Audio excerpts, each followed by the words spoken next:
pagsubok na napakabigat at kung minsan mahirap itong kayanin ng isip at damdamin. Dahilan para raw mawala sa katinuan ang isang tao. Paano nga ba makakaahon mula rito? Paano mapapagaan ang kalbaryo? Ito po ang tampok nating kwento ngayong araw, mga kapuso.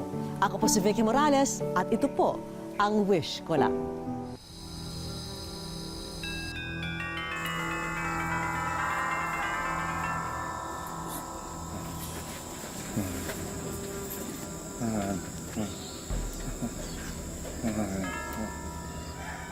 Mahahanap mo sila. Pero hindi ngayon.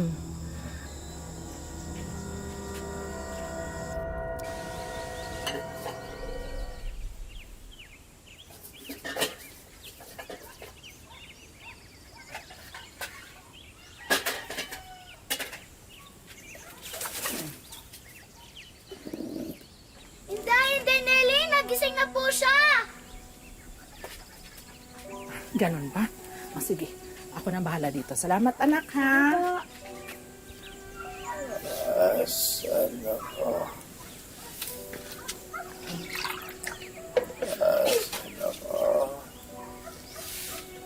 Ito, uminom ka. Dahan-dahan lang, huwag mong biglain. Ilang araw kang nakaratay, kaya nanunuyo ng lalamunan mo. Sabi ko sa'yo, huwag mong madaliin. Ang lahat ng bagay, babalik sa katinuan. Kapag hindi mo minadali, may oras ang lahat ng bagay sa ilalim ng langit. Sino kayo? Ako si Inday Nelly Delis.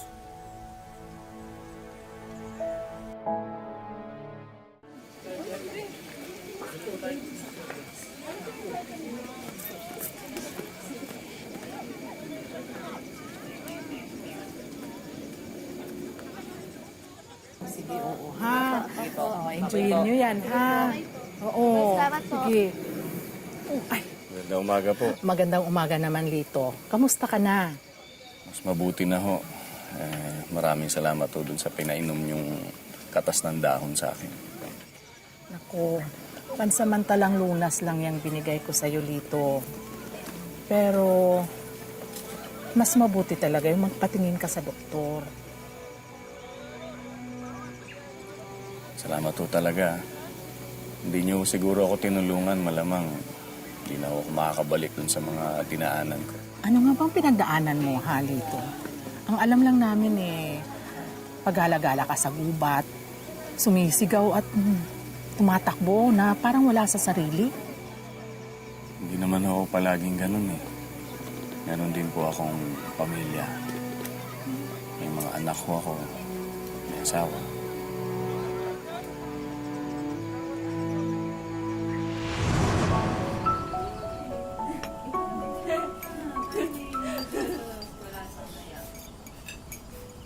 Oh, ako na lang pala kulang dito ah. Hindi na pa po ako gising. Talaga? Uy, mahal, may nakakalimutan ka. Ay, syempre naman sila. Oy, teka, yung mga baon nyo ha, naka-ready na. Oh, ito na pala eh. Salamat na. Salamat, Nay. Ito ha, lagay ko na sa mga bag ninyo ha. Sige, mahal ha. Ingat ka, oy. Huwag kang magpapapawis. Yung likod mo ha. Punasan mo yan. Ay, ingat po kayo, Tay. Salamat. Sige, ingat, mahal. Oh, pare. Dahan-dahan pa. Baka Bilisan mamaya mo mabasag yan. eh. Uwi na ako Bayad eh. pa tayo. Bilisan mo na para makabiyahe na tayo. Uwi na ako eh. Ikaw talaga. Para kay Maring Elsie. Saka mga bata. Hindi nga, madali ka. Oo naman. Ikaw kasi dapat mag-asawa ka na. Alam mo, iba yung may pamilya naghihintay sa'yo. Pag nakahanap ako ng kagaya ni Maring Elsie, Sorry, Brad. Nag-iisa lang yung kumari mo. tama na yan, pare. Para makalanggan na tayo. Oo nga, hindi ka na. Ito, huli na lang to. Oh, sige na, doon ka na sa harap. Dito na ako pwesto sa likod. Ingat ka, pare, ha? Oo, sige.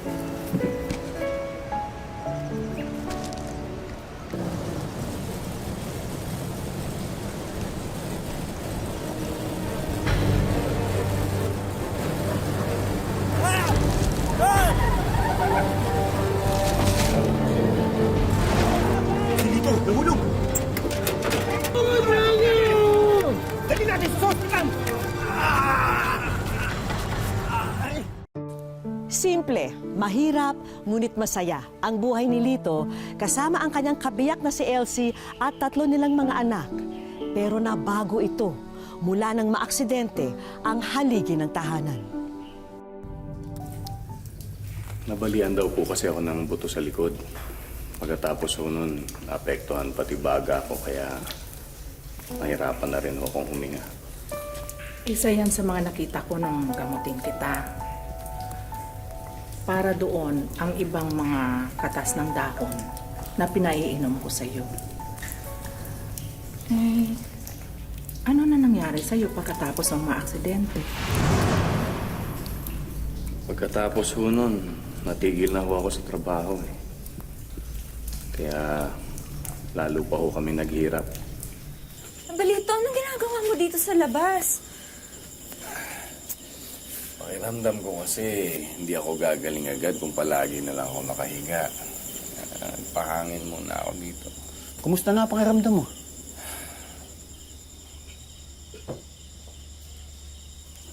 Salamat pare ha, nadalaw ka ulit. Okay, Mano po, Nay? Mano po, Tito? Kaya nga pala ako napadaan dito para sabihin sa'yo na wala pa rin linaw yung pinangakong tulong ni Mr. Enriquez. Wala pa rin. Ba naman yung boss mo? Ilang linggo na itong na-aksidente. Ngayon wala pa rin. Juan, dali mo to sa loob oh. Bigay ng Tita Mario mo. Pare, tulungan na kita. Ano na dito? Alam mo, Mare, mas mabuti siguro sumama ka sa akin doon para mas mapabilis yung proseso. Ay, oo nga pare. Alam mo, tama yan. Di ba, Lito? Puntahan natin. Nay, iiwan niyo po kami? Ay, naku, hindi, anak. Eh, syempre, aalis ako kapag nasa eskwelahan na kayo. Nay, hindi pa nakakapasok si Jane. Okay lang yun anak, nandito naman ako eh. Ako nang mag-aalaga sa kapatid. Tsaka isa pa, pare. Kaya ako napunta dito. Namimiss ko yung luto ni Kumare, yung sinigang. Ay, naku, pare. Pasensya ka na. Wala kaming ulam ngayon eh. Mangutang pa nga ako ng delata sa kapitbahay. Ay, huwag ka nang mangutang. May dala ko dyan. Pare, nakakaya naman. Ay, hindi. Para sa inyo talaga yun. Oh, kunin mo yung delata. Bigay ng Tito Mario mo yun. Ha? O, sige. Salamat pare. Ibang klase ka talagang kaibigan. Wala yun.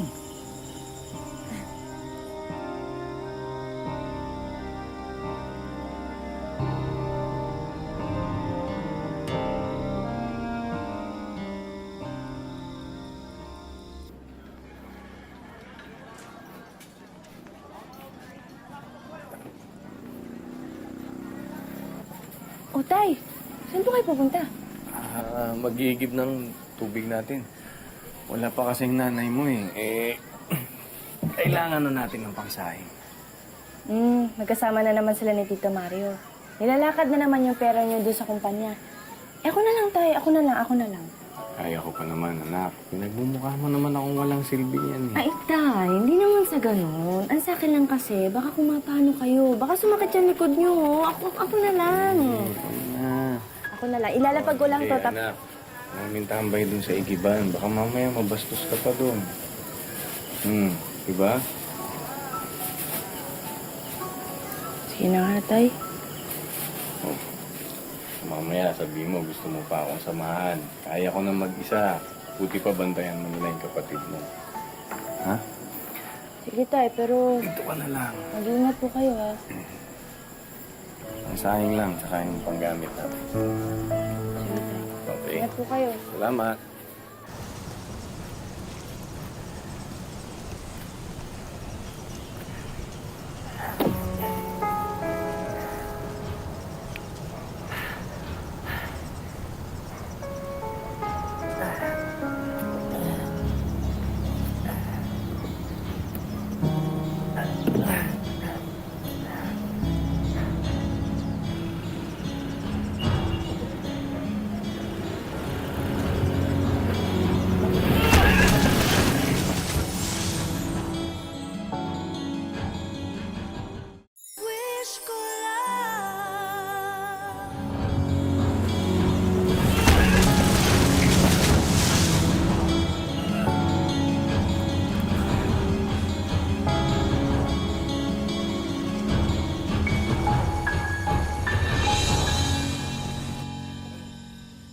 Aba naman, di ba yung pumasok sa kokote mo?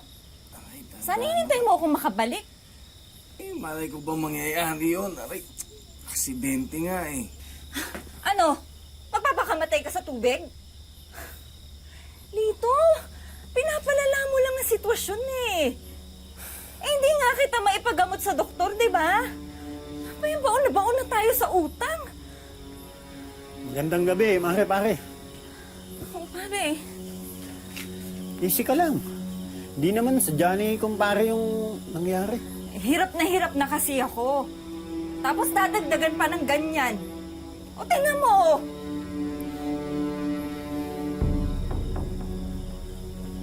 Ay, John.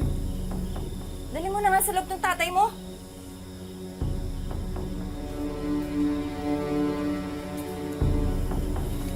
Init ulo ko dyan eh. Kalma ka lang. Nakakapikon. Hindi nag-iisip. Gamitin ng utak.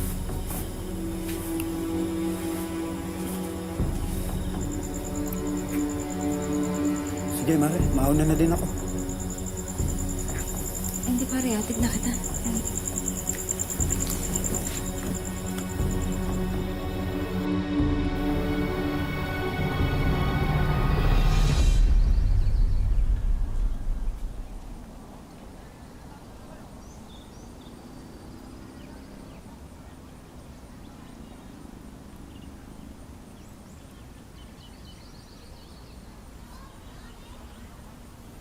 Hoy, hanggang kailan ba yung sakit mo? Mamaya mawalan ka ng trabaho, ah. Doon na nagsimula ang pagbabago ni Elsie sa akin. Naging mainitin ang ulo niya. Pati ang mga bata palagi niyang pinagagalitan. Hindi ka nga dito! Ano ka nga, ha? Akala mo pinupulot pang tinapay na yan? Tama na! Ramdam ko na hindi na niya ako mahal. Dahil sa kanyang kapansanan, lalong naghirap ang pamilya ni Lito. Nakadagdag pa rito ang kutob niya na baka may namumuong relasyon ang kanyang misis sa kaibigan niyang si Mario. Hanggang isang umaga, magigising si Lito na wala na ang kanyang mag-anak.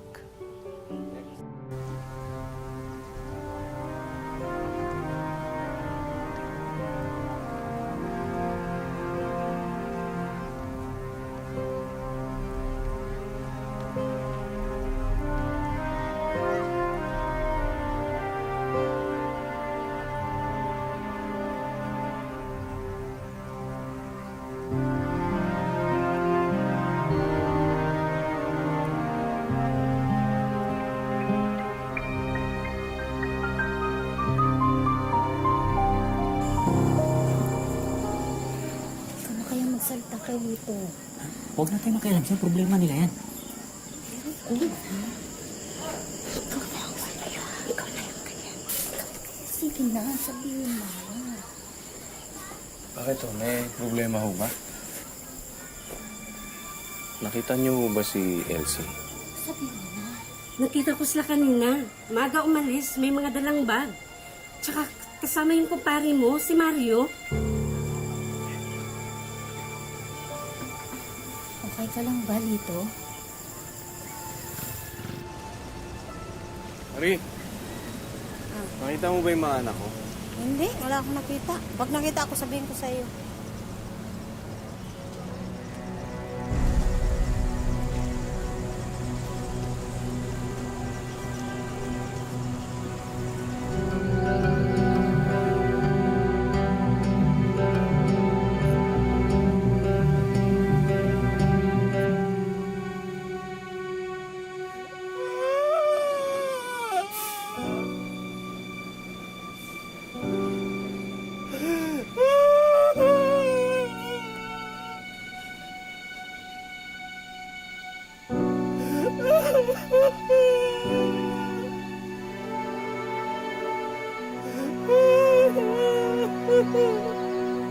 Tuwan niyo ako! Hinahanap ko ang anak ko! Tuwan! Jay! Josie! Tuwan! Tuwan! Ang tatay ko!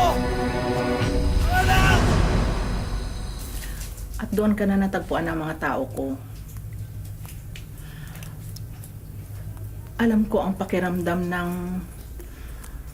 naghahanap ng bagay na parang imposibleng mahanap.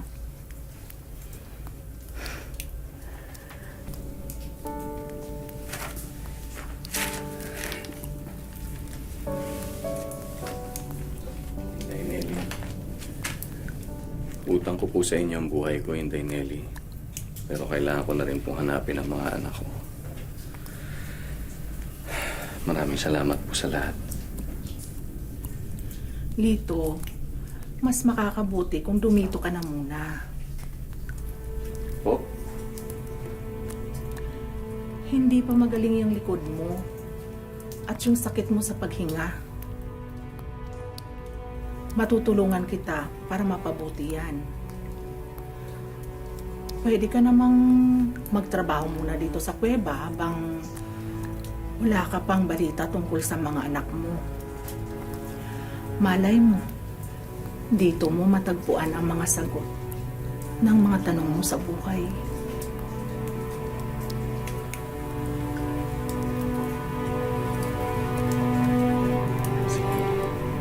Maraming salamat. Salamat ho ah. Maraming salamat. Sana ho nagustuhan nyo yung paglilibot sa kuweba na mystical cave ni Inday Nelly Deles. Salamat po. Thank you so much. Salamat. Ay, sir, papicture. Sige. Ayan. Isa pa po. Smile. Ayan. Okay po. Sir, ito na po yung bag. Ay, salamat po. Atid ko na ako kayo. Salamat po. Sige po. Sige o. Salamat. Salamat o. Hi, are you the tour guide here? Yes. Let's go. Sige po, iwan ko muna kayo. Mang Lito, kayo nga. Classmate ho ako ni Joanne. Classmate ka ni John? Yung anak ko? Nasaan na siya ngayon? Nasa Maynila. Galing po sila sa Bicol. Hinahanap nga po nila kayo eh.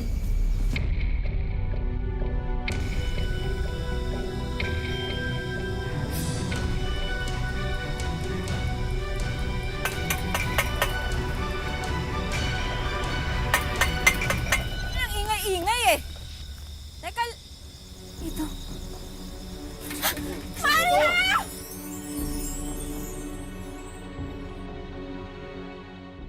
Wish ko lang. Maria!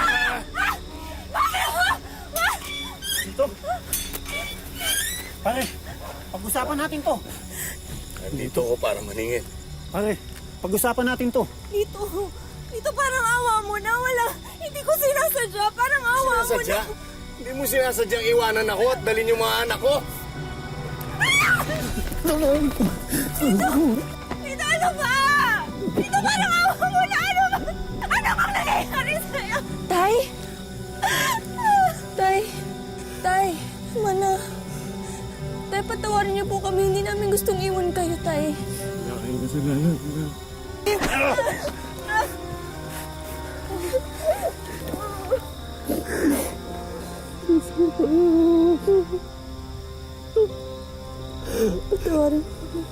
Subukan niyo lumaban! Kunin niyo na yung mga gamit ninyo. Sasama na kayo sa akin. Ito, mga anak ko rin yan. Naisip mo ba yan noon? Pinabayaan mo sila! Iniwanan mo ang mga anak ko! Iniwanan mo ako! At may mga testigo ko nakakita sa inyo. Nangaliwa ka! Subukan mong huwag ibigay ang mga anak ko. Itidimanda ko kayo. Pakukulong ko kayo. Alam niyo ba yan? Sige na, mahal. Kunin niyo na yung mga gamit ninyo. Dali. Salamat ho. Salamat. Babalik kayo ha. Salamat. Tay, ang laki ng bigay Uy. sa akin, no? Talaga? Oh, ayan, tabi mo yan ha. May pambaong ka na sa school ha. Nako, mukhang paborito na ng mga turista ang mga anak mo. Oo nga. Ako naman sa sumunod na turista, ah. Oo. Tay, akala ko po talaga hindi na tayo magkikita eh. Ay, naku anak. Anak, akala ko rin nga eh. Pero alam ninyo, pag pinagkaloob ng Panginoon, pag-aadya niya yan. Tingnan nyo, napadpad ako dito. Kaya ngayon, sama-sama na tayo, di ba? Aba, wala akong duda dyan. Basta kapit lang. Huwag tayong mawawalan ng pag-asa, ha? Uy, ako ha, mamaya. Bibiling ka ka. Ayaw, Dahan-dahan, mama. Ay, nako. Baka madulas ka dyan, ha? Dahan-dahan lang. Tay, kailan po kayo matatapos yung mga problema natin? Alam mo, sa totoo lang, hindi ko talaga alam kung kailan matatapos eh. Pero kahit na ano pang mangyari sa hirap at ginawa, sama-sama tayo ng mga kapatid mo. Hindi ko kayo pababayaan, hindi tayo pababayaan ng Diyos. Tay.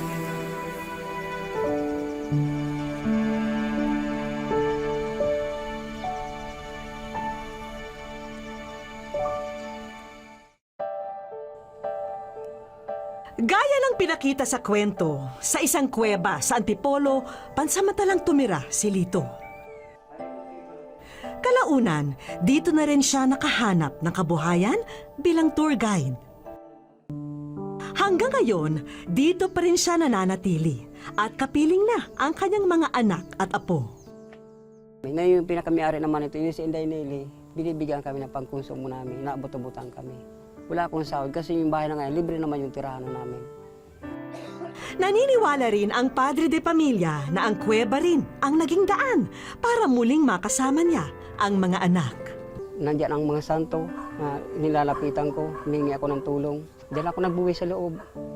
Gayunpaman, batid ni Lito na nagsisimula pa lamang ang bagong kabanata ng kanilang buhay. At malaki ang responsibilidad na pasa ng kanyang mga balikat. Hanap buhay, yun ang gusto ko, yung mapagkakitaan, magkatulang pagtinatinda. Kaya gusto ko ipagpatuloy uli yung sa pagtitinda. Ngunit sa dami raw ng kanyang pinagdaanan, ngayon pa ba siya susuko? Maliban kasi sa nagkakaedad na si Lito, balaki din sa kanya ang iniindang asma. Kasi hindi ko na kayang tutusan. Gawa ng pati sa sarili, ako yung nagagamot din. Hanggang sa makakaya ko, aalalayan ko sila. Sana maaari makapag-college pa sila.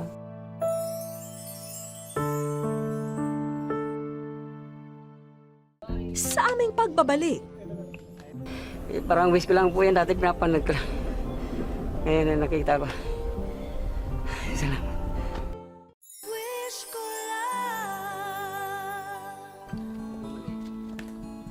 kinabukasan, isang grupo ng mga kabataan ang kumuha kay Lito para maging tour guide nila.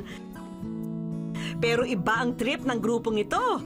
Imbes kasi na makita ang loob ng kuweba, uunahin na raw nilang puntahan ang highest peak o ang tuktok ng bundok. Puntaan lang kaya, medyo matatarik. Ang hindi alam ni Lito, kakutsaba namin ang lahat ng kasama niya. Tandaan niyo lang itong napakan ko. Tandaan. Dahil pagtungtong sa tuktok, ito ang tumambad sa kanya. Wish ko lang. Nandiyan ba talaga yan kadalasan? Wala, hindi ko lang nakita. Halatang hinahabol pa ni Tatay Lito ang kanyang paghinga. Pero hindi niya naman maikubli ang labis na saya. Kahit ko medyo pagod, masaya po. Ngayon, parang wish ko lang po yan, dati pinapanood ko lang. Ngayon na nakita ko. Salamat. Kinabukasan, itinaon naming wala sina Lito nang asikasuhin ng aming grupo ang mga sorpresa para sa kanila. Para sa dagdag pagkakakitaan ng mag-anak, kinumpleto na namin ang mga paninda sa bagong souvenir shop ni Lito. Nariyan din ang food cart. Meron ding mga gamit na swak pang tour guide ni Lito. May ilang gamit din para sa loob ng kanilang bahay para naman komportable ang mag-aama sa tuwing magpapahinga sila. Hindi rin namin kinalimutan ang mga gamot at nebulizer ni Lito kung sakaling sumpungin siya ng hika. Maya-maya pa, natanaw na namin na paakyat na si Tatay Lito at ang kanyang mga anak patungo sa kuweba. Pagdating nila rito sa taas, halos matigilan ang buong mag-anak sa nakita nila. Masaya-masaya po. Hindi ko maubos ng isip. Pagkalaking ano po ito para sa pamilya ko. Maraming salamat. Sila sa kanila nung umikot ang buhay ko. Mahal ko sa kanila mga anak ko sila, mahal ko sila. Kaya ilan ang pangarap ko na makatapos sa pag-aaral. Sobrang swerte dahil naging tatay ko si Papa. Labis ang saya ni Lito. Yung mga regalong nasa harapan daw nila ngayon, pinapangarap lang nila noon. Kahit hamburger na daw, kaya bisbula, sabi nilang gano'n. Diba sa yung kaya ko lang. Pero ito na dito na, magkatulad yung mga turista dito, pwede na, may ano na. Kali ba yung gusto mo rin kapag tinatina tayo dito? Hindi rin namin nakakalimutan ang pangarap na scholarship ng panganay na anak ni Tatay Lito na si Joanne. Kasi ano po, mas maganda po kasi may natapos kasi na ano ko rin po na mahirap maghanap ng trabaho kapag high school lang po. Bukod sa lahat ng regalo namin kay Tatay Lito, meron pa kaming munting palaro para sa kanya. Sa 3 safety box sa kanyang harapan, 2 ang walang laman at isa naman ay may pahabol na sorpresa. Kasabog. Ano kayang kahon ang mapipili ng ating bida? Kasabog.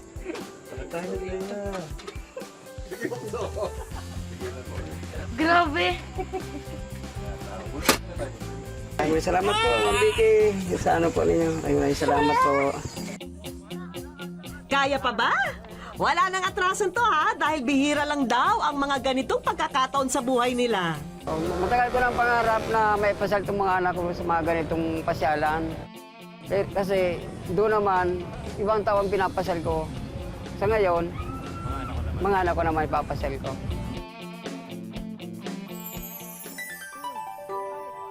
Kung minsan, may mga nagaganap sa buhay natin na bahagi pala ng mas malaking plano para sa ating hinaharap.